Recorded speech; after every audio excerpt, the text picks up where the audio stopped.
Tonight we're going to do a little walk around of the latest tractor to make it to the collection. Those of you who have watched a few of my videos or been around know that I've got a little bit of fascination with history and some of the old relics. And so when an early steel wheeler, early gas, came up on an auction that nobody seemed to be paying attention to, I threw a last minute bid on, sight unseen, and I ended up getting it. I wanted an early gas for a while, like a cross-engine case or a 2035 Alice. I've chased a few of those and I ended up coming up with something far more unusual and rare. What we have here is a 1918 Heider Model D 916. These were made starting in 1917 and manufactured up through the last inventory number was 1928. And this was the little brother to the C, Model C, that had a canopy and side curtains on it. What makes these Heiders unusual is instead of a standard transmission with gears and a sprung clutch, this has a friction disc. So on the back flywheel of the engine, there's a bunch of like paper laminate discs sandwiched together with those bolts, and those are your driving surface. And they rub up against that flywheel or this flywheel to make the tractor go forward or backwards. And you had a lever that they called the clutch. You would basically pull that shaft. You'd pull this one in to go forward, or you'd pull this one into that disc to go backwards.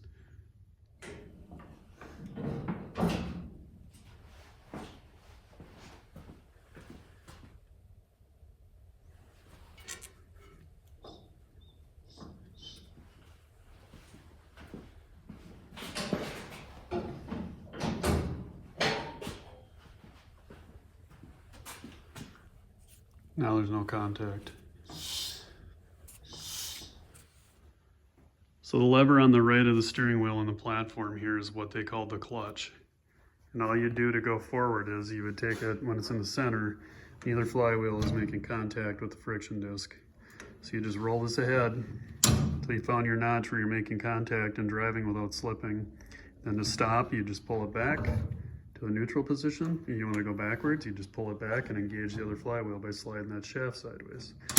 That's kind of slick. It's kind of like a CVT or a shuttle clutch. You just kind of roll forward and back to engage and disengage your direction.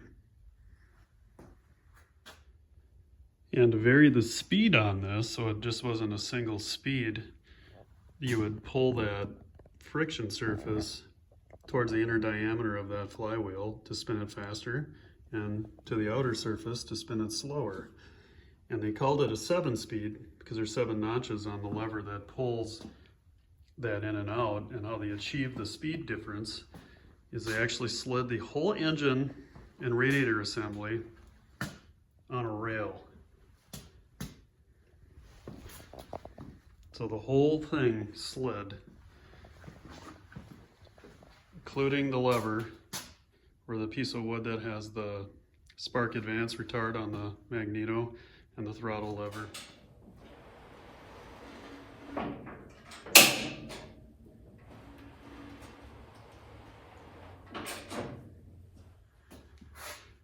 The red lever here on the left is your speed selector, or your gears, and you would pull this, there's 7 notches on there. All the way forward is the whole skid and engine assembly is to the tallest diameter of them flywheels. And as you pull it back, you would slide it back towards a smaller diameter to spin them faster. See the skid sliding.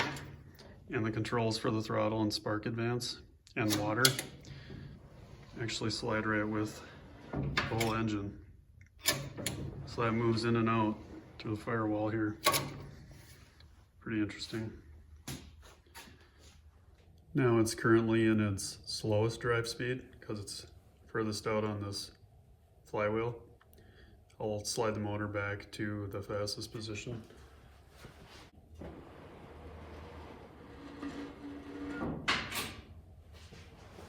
That's the 7th notch, which would be the fastest gear.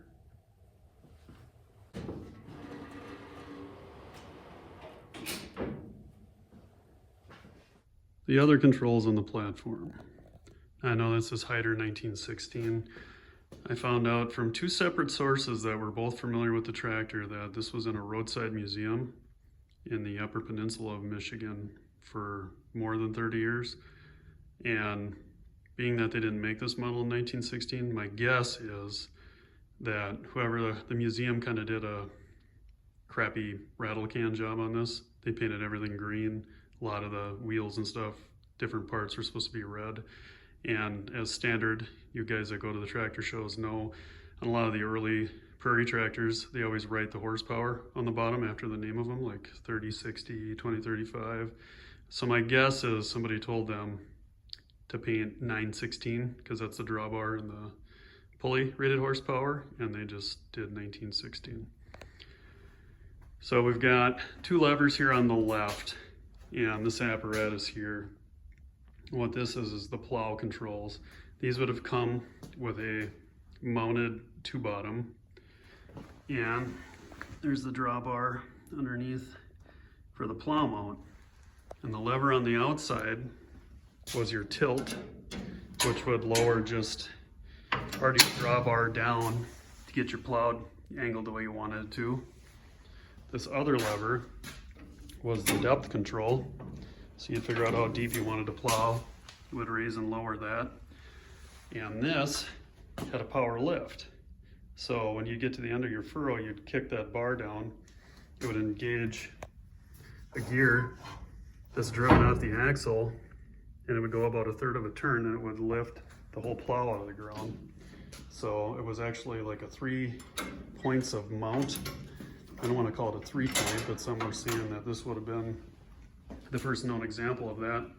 There would have been a chain coming down to the plow, and it would have been mounted 2 points down there. So it had an auto lift. And you'd kick that bar. When you get back in, it would release it and drop the plow down. So you did your tilt, depth, and lift with that mount. Moving on to the power plant. This is a headless Waukesha Model R. Headless because there isn't a cylinder head that you can unbolt.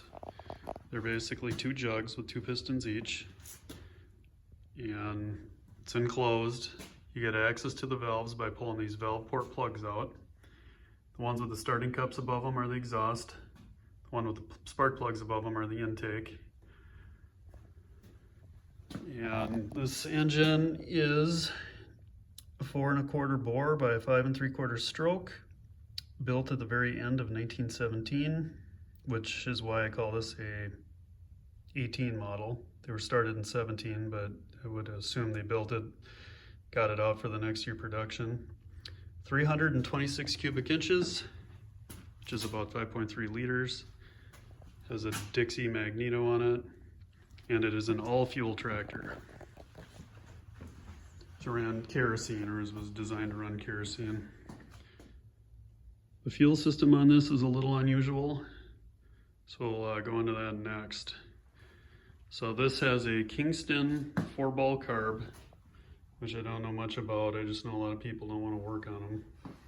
And the intake on this, grab it quick. Like, similar to like a John Deere, how they have a hot manifold on their all fuels to get the heavy fuel hot. Didn't have an air cleaner. I think the later ones did. So you can see this flange just goes, it was bolted right to the exhaust.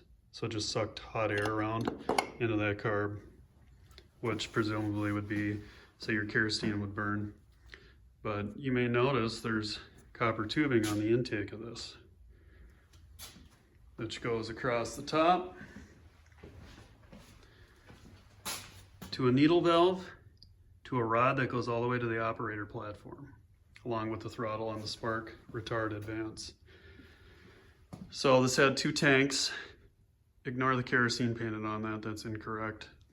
The big tank that doesn't have a baffle in it would be the kerosene tank. And this is a 2-compartment tank. It's like split if you pull the 2 fillers on here. So this back compartment would be gasoline, and the front half would be water. And that water would be plumbed right to this needle valve, and it would suck right into the intake for when you're running kerosene. So you would start this thing on gas, get it hot. That's the other cool thing, that there's so many pieces of this intact yet, like all the little goodies are. When you find stuff that's sold, a lot of times it's missing. So this tank would be flipped around, be plumbed in here.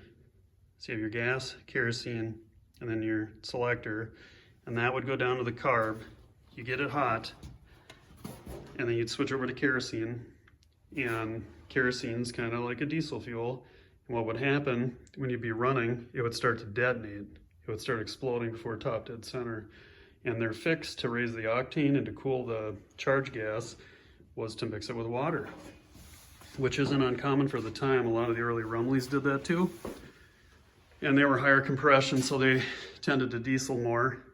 And how you would dial in your mixture, depending on your day, your load, is this dial right here. You start opening that up, and then it would start sucking water right directly into the intake and blend with the kerosene, and it would stop the detonation. So you just screw that out until she started running good and not knocking. So you basically had an engine that could run, I would imagine, from what I've read on Smokestack, you know, 25% water, 75% kerosene, or even more. Some guys claim that you could run more water than that. So it also, being that this is old steel wheel bull gear, and the bull gears have some pretty bad wear on them actually. I mean, they're still making good contact, but they have the oiler tanks on them. I'll show you the other side because that one's intact yet. So you'd fill your tank with oil. You have your little ball valve. Copper tubing would then come in and then drip directly on the gears to lube them, or more likely attract dirt and wear them out even worse. Pretty cool. A lot of the pieces are here. So this is going to be a fun resto project. I did intend to do a walk around video sooner, but I really wanted to get video of this thing running. But after doing a compression test and checking things out, number 2 on this is pretty weak. It has half the compression of the other ones, and when I pulled the plug, it was basically just followed out with oil.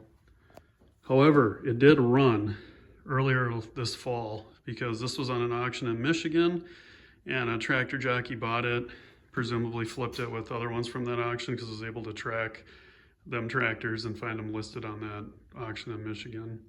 And there was a video posted online of it running, but it was missing. And when I tried to get this running, with one cylinder not running, and I didn't have a tractor here to belt it, and you're trying to crank an engine that big by hand, I could get it to pop for a few seconds, but I couldn't keep it running. So I'm guessing when they auctioned this off in September, they probably ended up pulling it. Otherwise, yeah, trying to get a 300 some cubic inch engine started by hand is on 3 or 2 cylinders just doesn't work that well. So that tag, if you notice, is 25901 on it for the motor. That matches the tag on the Waukesha in there. There's your rated horsepower, 16. Even though the Nebraska, as tested on the Nebraska test, it actually did 19 and a half. And then there's a switch for grounding your mag, shut her off. You got another lever here, and what this does, disengages the drive so you can run your belt pulley, because that's all there is for gears basically in the transmission. You got your flywheel, which spins the little gear, which drives the big one, which drives another gear, which goes to the axle gears. So when you pull this off, now you've just got your belt pulley. Which doing belt work on this tractor back in the day, actually it would have been pretty nice because you could basically change direction by pulling your clutch, so you wouldn't have to put a kink, you know, flip the belt around to make it spin the opposite direction. and you could vary the speed any speed you want. So if you had an old thresher that was kind of wobbly, you could slow it down while keeping your engine in the proper RPM range. So it's pretty cool, the dynamic options for that. And then lever on the left here is your spark, and then this is the throttle.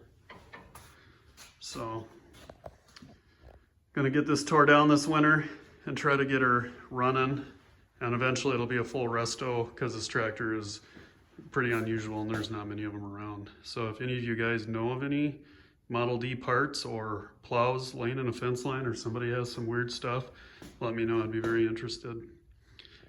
It's going to be kind of a challenge because there is no parts for this engine. Olson Gaskets doesn't even have gasket kits on record, and those guys have everything old. So see what we can do.